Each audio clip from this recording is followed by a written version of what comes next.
बहुत समय पहले की बात है। धनीपुर नाम का एक शहर हुआ करता था। उस शहर में अधिकतर लोग के पास मिनिमम 2 फ्लैट हुआ करती थी।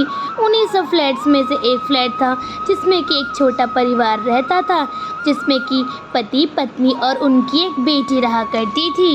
पति का नाम धर्मेंद्र, पत्नी का नाम गीता और तथा बेटी का नाम पल्लवी था।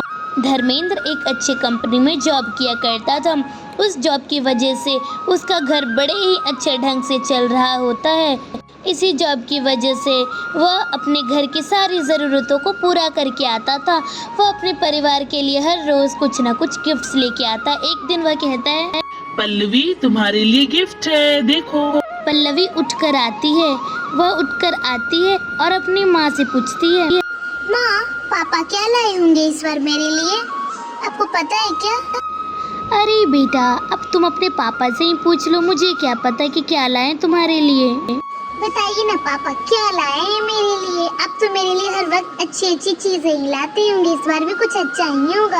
जो उस दिन उस दुकान पे जो परी वाला ड्रेस था ना, जो तुम्हें बहुत पसंद आया था, तो मैंने सोचा क्यों ना आज तुम्हें खरीद कर वो ड्रेस तुम्हें गिफ्ट की जाए, तो वही है। थैंक यू पापा, आप तो मेरे दुनिया के बेस्ट पापा हो। मुझे तो वो फ्रॉक कब से चाहिए था। Thank you so much. ऐसे ही उन तीनों का दिन गुजरता रहता था। धर्मेंद्र अपनी पत्नी और बेटी पल्लवी के लिए हर रोज कुछ न कुछ गिफ्ट्स लेके आता, लेकिन उनकी खुशियों को नजर लग गई। अब धर्मेंद्र को अपने दोस्तों के साथ शराब पीने की लत लग गई थी। वह हर रोज शराब पीने चला जाता था अपने दोस्तों के साथ। ये शराब की लत बड़ी खराब थी। अरे भाई, आज तो मजा आ गया। और मजा चाहिए भाई तो कल भी आ जाना, ऐसे टाइम पे मिलेगी बिल्कुल ताज़ी शराब सिर्फ हमारे यहाँ, ठीक है? धर्मेंद्र बहुत ही नशे में था। वह घर आता है और कहता है, एक बोतल वोडका काम मेरे रोज का, तुम्हें पी ले भाई। ये आपकी आदत बहुत ही बुरी हो गई है। आप रोज़ रोज़ दारू पीकर आते हैं, इसी वजह से आपको ऑफिस से भी कभी निकाल दिया जाएगा। आप तो दिन भर घर में बैठे रहते हैं, कोई काम धंधा करते नहीं। तू ज्यादा मत बोल, समझी? तू होती कौन है? मैं अपने पैसों का पीता हूँ, तेरे पैसों का नहीं, समझी? औकात मेरा है, मैं कुछ भी करूँ, अपने पैसे उड़ा दूँ, खा जाऊँ, फाड़ दूँ, कुछ भी करूँ, मैं शराब ही पीऊंगा, समझी ना? अपनी हैसियत मेरा है। धर्मेंद्र गीता को डांटने लगता है। वह शराब की हालत में नशे के कारण वह गिर जाता है। वह नशे में गिरा पड़ा होता है। गीता अपने आप से कहती है, ये कितने दिन तक कैसे चलेगा? कहीं इन्हें ऑफिस से भी ना निकाल दिया जाए। ये आधा से ज़्यादा दिन तो घर पर ही रहते हैं या फिर शराब पीने चले जाते हैं। अगर इन्हें ऑफिस से निकाल दिया गया तो हमारे घर कैसे चलेगा? हे भगवान। गीता ये बातें कह ही रही होती है तो अभी गीता के पास एक फ़ोन आता है जो कि धर्मेंद्र के ऑफिस से होता है। उस फ़ोन पे यही बात हो रही थी कि धर्मेंद्र को ऑफिस से निकाल दिया गया है क्योंकि धर्मेंद्र आधा से ज़्यादा दिन घर पे पड़ा रहता था। वह कभी भी कोई काम करने नहीं जाता था। दिन गुजरते रह गए। धर्मेंद्र आखिरकार अपना घर, पैसे, जितनी भी प्रॉपर्टी थी, सारी चीज़ों को बेच देता है। वह सिर्फ शराब पीने के लिए। वह अपने घर को बेचने के बाद अपनी बच्ची और अपनी पत्नी को लेकर एक किराए के मकान में चला आता है। वह किराए का मकान थोड़ा पुराना होता है लेकिन रहने लायक होता है। उस किराए को मकान को देखकर धर्मेंद्र कहता है कि देखो तुम दोनों, यही हमारा आज से नया घर है। वैसे भी अपना घर तो पुराना था, ये नया घर में तुम दोनों खुश ही रहोगी, समझी? और मुझे अभी बाहर जाना है, थोड़े मेरे दोस्त बुला रहे हैं। अगर कोई भी चीज की जरूरत हो तो मुझे बताना, ठीक है? चलो चलता हूँ। आप हमारी कोई ज़रूरत को पूरा नहीं कर सकते। आपने अपना घर बेच दिया, आपके पास 1 रुपया नहीं है तो आप कैसे हमारी ज़रूरतों को पूरा करेंगे? और अभी भी आप अपने दोस्तों के साथ शराब पीने जा रहे हैं। मत जाइए शराब पीने। तू बहुत बोलने लगी, अपनी औकात में रह, समझी? ये घर रहने को मिला है ना, इससे ज्यादा तुझे कुछ नहीं चाहिए, समझी? आइंदा से बोला तो मुंह तोड़ दूंगा तुम्हारा। मैं जा रहा हूँ। धर्मेंद्र ये बातें कहकर वहाँ से चला जाता है। गीता के आंखों से आंसू बहने लगते हैं धर्मेंद्र की बातों पर कि उसे वो उतना बुरा भला कहता है। धर्मेंद्र की भलाई के लिए गीता उसे इतनी बातें कहती है, फिर भी धर्मेंद्र उसे डांटता है और इसी वजह से वह रोती है। गीता को रोता देख पल्लवी को रहा नहीं जाता है। वह अपनी माँ से कहती थी, माँ तुम रो क्यों रही हो? पापा ठीक हो जाएंगे, पापा शराब पीना छोड़ देंगे, तुम मत रो माँ। पापा शराब ना पिए, शराब की लत से आज हमारा घर बिक गया है, मैं उन्हें पक्का से समझाऊंगी, तुम रो नहीं माँ, तुम रो नहीं। पल्लवी अपनी माता को समझाती है। कुछ दिनों बाद जब गीता घर में काम कर रही होती है, वह झाड़ू लगा रही होती है, तभी पल्लवी के हाथ में फ़ोन होता है। फ़ोन पे कोई फ़ोन कर रहा होता है। माँ कोई तो फोन कर रहा है, जरा देखो तो कौन फोन कर रहा है भला इतनी सुबह सुबह। मुझे तो लगता है पापा होंगे, ये देखो ना जरा। हाँ देखती हूँ, कुछ देर बाद मैं उसे कॉल बैक करूँगी। अभी मैं थकी हुई हूँ, बैठूँगी तब करूँगी। गीता आराम से सभी काम निपटाकर सोफे पर बैठती है, तभी वहाँ पे स्कूल से फ़ोन आया होता है कि पल्लवी के स्कूल की फ़ीस जमा करनी होती है। गीता के पास तो पहले से ही पैसे नहीं थे, अब स्कूल से फ़ोन आ गया पैसे जमा करने के लिए। फिर भी गीता एक सप्ताह की मोहलत लेती है। क्या करे पल्लवी, भगवान हम पे भी कैसा जुल्म कर रहा है। वैसे भी घर में पैसे नहीं हैं और तुम्हारे स्कूल से फ़ोन आया है कि पैसे जमा करने हैं, अब हाथ में पैसे नहीं हैं। माँ कोई बात नहीं, भगवान जी हमारी मदद ज़रूर करेंगे। अभी हमारे पास पैसे नहीं है, कल हमारे पास बहुत पैसे आ जाएंगे। हाँ बेटी, और तुम्हें भूख लगी होगी ना, तुमने कल रात से कुछ नहीं खाया है। रुको मैं बाज़ार से थोड़े आलू खरीद कर ले आती हूँ, फिर मैं तुम्हारे लिए आलू का पराठा बना दूँगी।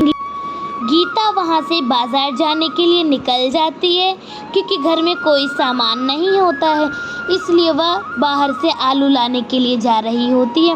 वह रास्ते पर चुपचाप चल रही होती है, तभी वह देखती है कि सामने से एक औरत आ रही होती है। अरे गीता, बड़े दिनों बाद दिखाई देती है तू, कहाँ छिप गई थी इतने दिनों बाद? अरे मंजुला, हाँ कैसी हो तुम? सब ठीक ठाक चल रहा है ना? तुम्हारे पति क्या करते हैं? वो गीता, मेरे पति तो एक डॉक्टर है। हमारा घर तो बहुत ही अच्छा है। और वैसे तू बता, तेरी ज़िंदगी कैसे कट रही है? तेरे पति क्या करते हैं? मेरी ज़िंदगी तो ऐश में कट रही है, ऐश में। हाँ मंजुला, तेरी ज़िंदगी तो ऐश में कटेगी ही, क्योंकि तेरा पति डॉक्टर है। मेरा पति भी बहुत ही एक अच्छे ऑफिस में काम किया करता था, उसने वह काम छोड़कर शराब पीना शुरू कर दिया। अब शराब की लत उसे उतना गिरा दी कि उसने हमारे घर को भी बेच डाला। अब तो मुझे खाने के बारे में भी सोचना पड़ता है, घर में 1 रुपये भी नहीं है। बड़ी मुश्किल से घर को मैं चला रही हूँ। दूसरों के घरों में मैं झाड़ू पोछा करती हूँ ताकि थोड़े पैसे आ जाएं। अरे गीता, तुझे इतनी टेंशन लेने की कोई ज़रूरत नहीं है। वो तुझे याद है ना, स्कूल में तू जो बिरयानी लेकर आती थी, कितनी टेस्टी होती थी तेरी बिरयानी। तो तू बिरयानी की ही शॉप खोल ले। बिरयानी की शॉप खोलेगी ना तो तेरी बिरयानी बड़ी बिकेगी। मैं भी बिरयानी की शौकीन हूँ, समझी? हाँ, तेरा आइडिया तो बड़ा अच्छा है। हाँ, मैं बिरयानी की शॉप खोल सकती हूँ और उससे मैं थोड़े पैसे भी कमा लूँगी। तेरा आइडिया तो एकदम सुपर मुझे लग रहा है, शायद इससे मेरी ज़िंदगी संवर जाए। ठीक है, चलती हूँ मैं। वहाँ से गीता और मंजुला अपने अपने रास्ते निकल लेते हैं। अगले ही दिन से गीता बिरयानी ज़मीन पर बैठकर लगाने लगती है। वहाँ पे वह दिन भर बैठती है बिरयानी बेचने के लिए, लेकिन उसे दिन भर में एक भी प्लेट बिरयानी नहीं बिकती है। वह सोचती है कि कोई तो बिरयानी आए और उससे ख़रीद कर ले जाए, लेकिन कोई उसके पास बिरयानी खाने को आता ही नहीं है। सब दूसरी दुकान पर जा रहे होते हैं। मंजुला का आइडिया उसे बकवास लगता है। वह कहती है, मंजुला ने भी मुझे क्या तरकीब बताई थी, लगता है मेरी बिरयानी की भी दुकान अब बेकार में ही जाएगी। कितने पैसे लगाकर मैंने ये बिरयानी बनाई थी, अब ये बिरयानी भी ख़राब हो जाएगी। मैं क्या करूं? गीता निराश होकर घर जाती है। बिरयानी उसकी एक प्लेट भी नहीं बिकती है तो वो अपनी बेटी से कहती है कि कल से मैं अब बिरयानी नहीं लगाऊंगी। आज मेरी एक प्लेट भी बिरयानी नहीं बिकी। मैंने सोचा कि बिरयानी बिकेगी तो मैं सबको बिरयानी दूंगी। माँ, तुम एक दिन में ही हिम्मत हार गई। जब मैं एग्जाम में कम नंबर लाती हूँ तो तुम मुझे हिम्मत बांधती और कहती हो कि कोई बात नहीं, अगली बार से अच्छे मार्क्स लाना। तो तुम कैसे हिम्मत तोड़ सकती हो? जैसे मैं हिम्मत बांधकर अगली बार फिर से एग्जाम देती हूँ, वैसे ही तुम दोबारा बिरयानी कल बेचो, ठीक है? अगर कल बेचोगी ना तो कल पक्का तुम्हारी कोई ना कोई बिरयानी खरीदेगा, ठीक है मामा? अरे वाह, मैंने तो अपनी हिम्मत बिखेर दी थी, तुमने मेरी हिम्मत को समेटा। कल मैं फिर बिरयानी लगाऊंगी और सबको बेचूंगी। अगले ही दिन से फिर से गीता बिरयानी लगाना शुरू करती है। गीता दोबारा बिरयानी लगाती है। इस बार भी कोई बिरयानी खाने नहीं आता है। इस बार भी गीता को बड़ी निराशा होती है। लेकिन कुछ ही देर में वहाँ पर एक व्यक्ति आता है जो कि बड़ा भूखा होता है। वह कहता है, दीदी कुछ खाने को है ना तो दे दो ना, बड़ा भूख लगा है। अब सारी दुकानें बंद हो गई हैं और ये महंगाई भी। हाँ हाँ भैया, क्यों नहीं, मेरे पास बिरयानी है, हाय आपको चलेगी? दीदी भूख में तो दाल चावल भी अमृत समान होता है, ये तो फिर भी बिरयानी है, दे दो दे दो। वह व्यक्ति बिरयानी बड़े चाव से खाता है और कहता है, वाह दीदी, बिरयानी तो बड़ी लाजवाब बनी है, क्या स्वाद है, मुझे तो आपकी बिरयानी बहुत पसंद आई है। कल मैं फिर आऊँगा, बड़ी टेस्टी है। वो व्यक्ति बिरयानी खाता है और बिरयानी के पैसे देकर वहाँ से चला जाता है। इस बार गीता को थोड़ी खुशी होती है क्योंकि उसकी एक प्लेट बिरयानी बिकती है। वह घर आकर अपनी बेटी को सारी बातें बताती है कि कैसे उसकी बिरयानी आज बिकती है। वह अपनी बेटी को बोलती है, आज तुम्हारी वजह से मेरी एक प्लेट बिरयानी बिकी है बेटी। अगर तुम मुझे हिम्मत ना देती तो मैं तो दुकान अब बंद करने वाली ही थी। माँ, आज एक प्लेट बिरयानी बिकी है, कल 2 प्लेट बिकेगी, परसों 4 प्लेट बिकेगी। ऐसे ही करके हमारा बिरयानी का बिजनेस बहुत चलेगा। पल्लवी फिर अपनी माँ को हिम्मत देती है। अगले दिन फिर से गीता बिरयानी लगाती है। इस बार कल वाले व्यक्ति के साथ साथ एक और व्यक्ति आता है। वह उस व्यक्ति का दोस्त होता है। दीदी आपने मुझे पहचाना, कल मैं बिरयानी खाने आया था आपके पास, बड़ी स्वादिष्ट बिरयानी थी, आज भी एक प्लेट मिलेगी, बड़ी ज़ोरों की भूख लगी है। गीता उन दोनों को बिरयानी देती है। फिर वे दोनों कहते हैं बड़ी टेस्टी है। वे दोनों बिरयानी खाकर वहाँ से चले जाते हैं। अब गीता का बिजनेस बड़ा चलने लगता है। गीता अब किराए पर एक ठेला लगाकर उस पर बिरयानी बेचने लगती है।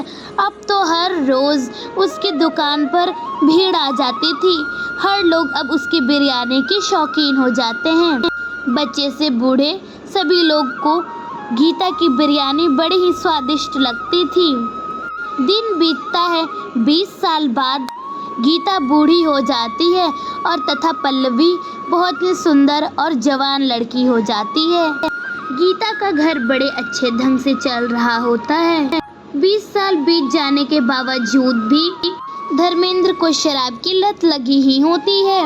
गीता को अब बस पल्लवी की शादी करने की चिंता थी। एक दिन गीता के पास फ़ोन आता है और वह फ़ोन से बात करने लगती है। फ़ोन पर पल्लवी की शादी की बातें चल रही होती हैं। पल्लवी की शादी एक अच्छे घर में तय हो जाती है, वो भी बिना किसी दहेज के। लड़के वाले बड़े ही अच्छे होते हैं। लड़का एक IAS ऑफिसर होता है। गीता सारी बातें फ़ोन पर पल्लवी की शादी फिक्स कर देती है। दहेज की कोई चिंता नहीं थी, बस शादी के खर्च के लिए गीता हर रोज़ बहुत समय अपनी बिरयानी पर दे दिया करती थी। वह हर रोज़ एक्स्ट्रा बिरयानी बनाती थी ताकि उसकी बेटी की शादी अच्छे तरीके से हो जाए। एक दिन गीता बिरयानी बेच रही होती है, तभी उसे चक्कर आ जाता है और वह वहीं पे बेहोश हो जाती है। कुछ भले लोग उसे गीता के घर पे छोड़ जाते हैं।